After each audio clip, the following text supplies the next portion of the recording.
우리 하나님 말씀 같이 보겠습니다. 구약 성경 열왕기하 15장 27절 말씀부터 38절 말씀까지 우리 같이 읽겠습니다. 유다의 왕 아사랴 제52년에 르말랴의 아들 베가가 이스라엘 왕이 되어 사마리아에서 20년간 다스리며 여호와께서 보시기에 악을 행하여 이스라엘로 범죄하게 한 느밧의 아들 여로보암의 죄에서 떠나지 아니하였더라. 이스라엘 왕 베가 때에 아스루 왕 디글랏 빌레셀이 와서 이온과 아벨벤 마아가와 야노아와 게데스와 하솔과 길르앗과 갈릴리와 납달리 온 땅을 점령하고 그 백성을 사로잡아 아수르로 옮겼더라.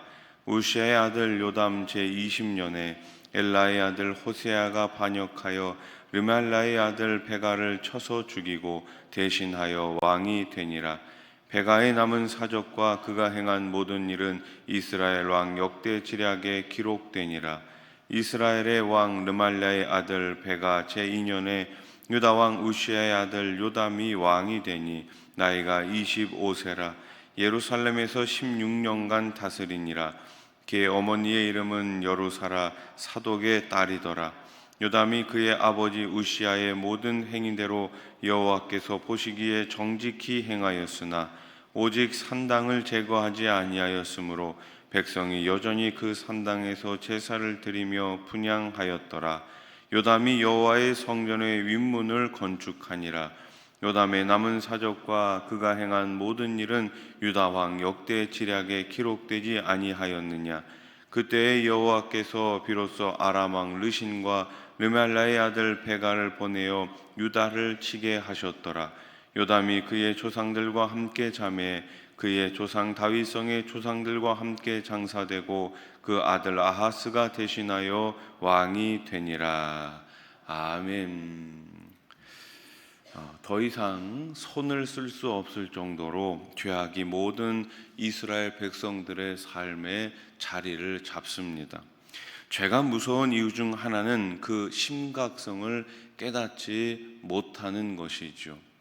본문은 죄악으로 인해 스스로 무너지고 있었지만 이를 깨닫지 못하고 죄를 더하는 이스라엘과 유다의 모습을 우리에게 보여줍니다. 반역으로 왕위에 오른 베가는 20년간 이스라엘을 통치하죠. 27절 말씀을 보세요. 유다의 왕 아사랴 제52년에 르말라의 아들 베가가 이스라엘 왕이 되어 사마리아에서 20년간 다스리며. 아멘. 20년입니다. 짧지 않은 시간이죠. 상당히 긴 시간이었지만 이 역시 자신의 죄악과 그로 인한 백성의 고통으로 가득한 시간이었습니다. 베가는 이전 왕들과 마찬가지로 악을 행합니다. 백성을 범죄로 이끄는 여로보암의 죄를 반복합니다. 그의 시간 역시 죄악으로 시작해 죄악으로 가득 찼고 죄악으로 끝을 맺습니다. 베가는 반아수르 정책을 펼칩니다. 주변 나라들과 동맹을 맺어 아수르와 맞서죠. 그러나 그 모든 시도는 실패로 돌아갔고 오히려 아수르에게 이스라엘을 침략할 명분만 제공합니다. 아수르는 이스라엘 땅을 상당 부분 점령했고 백성을 포로로 끌고 갑니다. 29절 말씀 우리 한번 같이 읽어봅시다. 시작. 이스라엘 왕 베가 때에 아수르 왕 디글랏 빌레셀이 와서 이온과 아벨벤 마아가와 야노아와 케데스와 하솔과 길르앗과 납달리와 갈릴리와 납달리 온 땅을 점령하고 그 백성을 사로잡아 아수르로 옮겼더라. 아멘. 북이스라엘의 갈릴리 근처에 있는 여러 도시들을 점령하고 여러 지역들을 점령하고 또 어떻게 했어요? 그 백성들을 사로잡아서 아수르로 끌고 갑니다. 이제 곧 닥칠 멸망의 예고편이 펼쳐진 거예요. 하나님 앞에 바로 서기 위한 결정이나 행동이 아니었습니다. 순전히 자신의 야망과 만족을 위해 벌인 정치적인 술수였어요. 백성들의 안위에는 전혀 관심이 없고 자신의 이름을 높이기 위해 자신의 야망을 채우기 위한 정치적인 술수였다라는 것입니다. 하나님을 떠난 모든 시도와 노력은 왕 자신은 물론이고 모든 백성에게 고통으로 돌아올 뿐입니다. 그래서 우리 역시 정신을 차려야 하는 것이죠. 깨어 있어야 하는 것입니다. 지금 내가 하는 선택이 하나님께서 기뻐하시는 선택인지 아니면 나를 기뻐하기 위한 선택인지 하나님의 심판을 앞당길 뿐이었습니다. 이 일은 말 그대로 경고였어요. 경고. 더 큰 심판이 오기 전에 돌이킬 것을 촉구하시는 하나님의 손길이었습니다. 그러나 누구도 하나님의 뜻을 찾지 않고 관심조차 없었습니다. 나라가 망해가고 백성은 포로로 끌려가는 극심한 혼란 중에도 호세아는 반역을 일으켜 베가를 죽이고 왕이 되지요. 30절 말씀 보세요.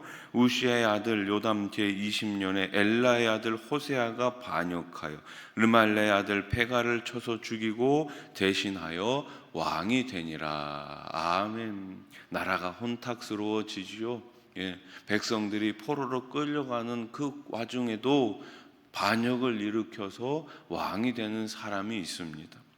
왕좌가 사라질 수도 있는 상황에서도 권력욕에 눈이 멀어 또 죄를 더합니다. 그들의 마음에서 하나님의 나라, 하나님의 백성이라는 거룩하고 영광스러운 정체성은 이미 사라져 버렸습니다. 욕심이 죄를 낳고 죄가 사망을 낳는 모습이지요. 남유다에서는 요담이 우시아의 뒤를 이어 왕이 됩니다. 하지만 그 역시 변함이 없습니다. 우시아의 뒤를 그대로 따릅니다. 하나님 보시기에는 정직히 행했으나 산당은 제거하지 않았습니다. 여러분, 산당이 무엇입니까? 산당은 쉽게 말해서 하나님께서 만드신 예루살렘을 제외한 다른 곳에서 제물을 드리는 장소예요. 그런데 하나님께서는 예루살렘에 와서 제물을 드리라고 계속해서 요청하셨습니다. 예루살렘에 와서 하나님께 예배 드려라.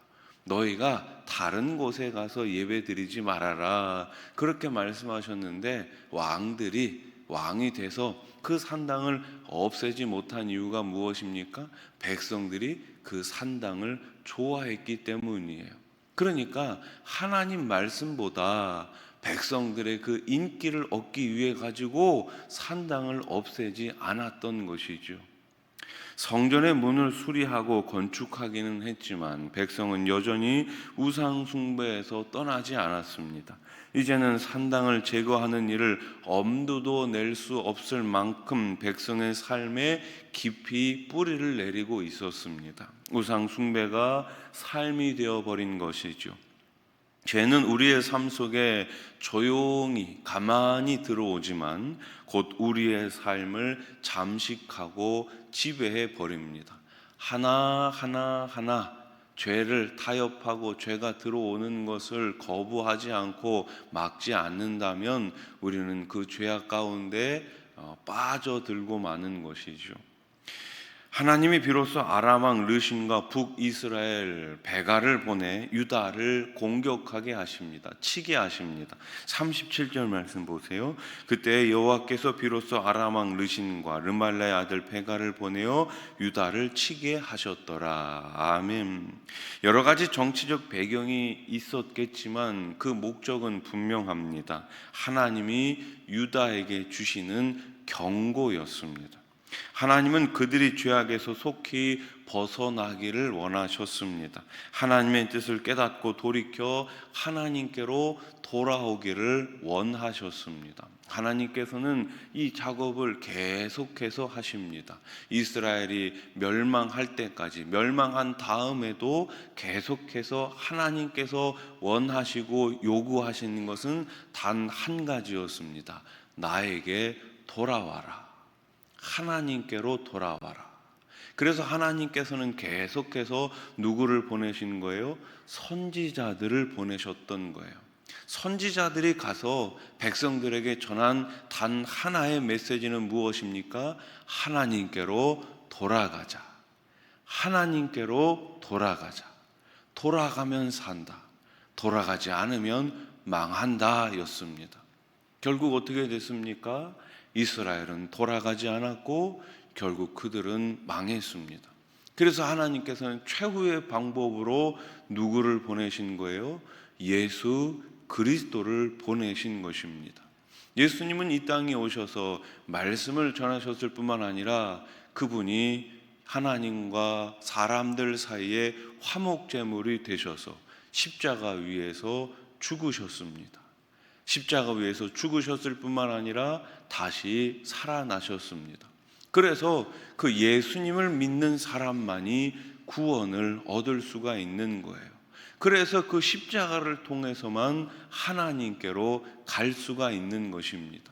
하나님께로 갈 수 없는 인생이었지만 하나님께서는 그 길을 예수 그리스도의 그 십자가를 통해서 열어주신 것이죠.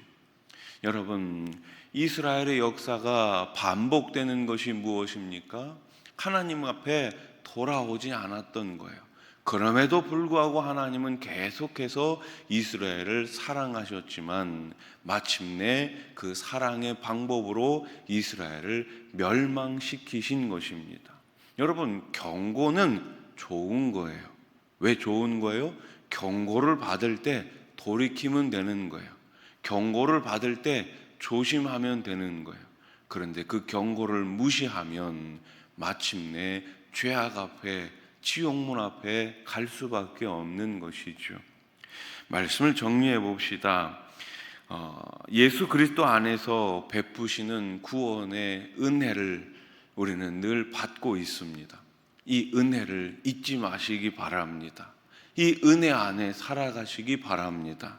죄악으로 흔들리는 우리를 붙드시고 회복시키시며 부르시는 하나님의 은혜는 오늘도 변함이 없습니다. 은혜 가운데 가장 큰 은혜가 무엇입니까? 하나님께로 돌아갈 수 있다는 것입니다. 주님 앞으로 나갈 수 있다는 것입니다. 호세아 6장 1절 말씀을 한번 같이 읽겠습니다. 시작. 오라 우리가 여호와께로 돌아가자. 여호와께서 우리를 찢으셨으나 도로 낫게 하실 것이요 우리를 치셨으나 싸매어 주실 것임이라. 아멘. 기도드리겠습니다. 하나님 아버지, 여호와께 돌아가는 이 큰 은혜를 우리 가운데 허락해 주시니 감사합니다. 무슨 일이 있든지 하나님 앞으로 다시 돌아가 주님 앞에 엎드려 주님의 백성답게 사는 우리 수원아산의 모든 가족들 되게 해 주시옵소서. 오늘 새벽에도 여러 가지 기도 제목을 가지고 주님 앞에 나왔습니다. 부르시는 하나님의 그 음성에 귀를 기울이게 해 주시고 오늘도 나를 보살피시고 인도하시고 동행해 주시는 그 하나님과 매일매일 감사함으로 기도하며 응답받는 주님의 백성들 되게 해 주시옵소서. 오늘부터 우리 중고등부 수련회가 시작을 합니다. 예수님께서 부르시고 예수님께서 보내시는 그 자리 가운데 우리 자녀들이 있게 해 주시옵소서. 부르심과 보내심의 그 소명을 발견할 수 있는 이번 수련회가 되게 해 주시옵소서. 병상에 계신 분들이 있습니다. 이 시간 찾아가 주셔서 어루만져 주시고 모든 질병 가운데 자유함 얻게 해 주시옵소서. 모든 암세포가 사라지게 해 주시고 마음껏 주님 앞에 다시 나와 헌신하며 예배자로 살아갈 수 있도록 우리 하나님 역사해 주시옵소서. 예수님의 이름으로 기도드립니다. 아멘.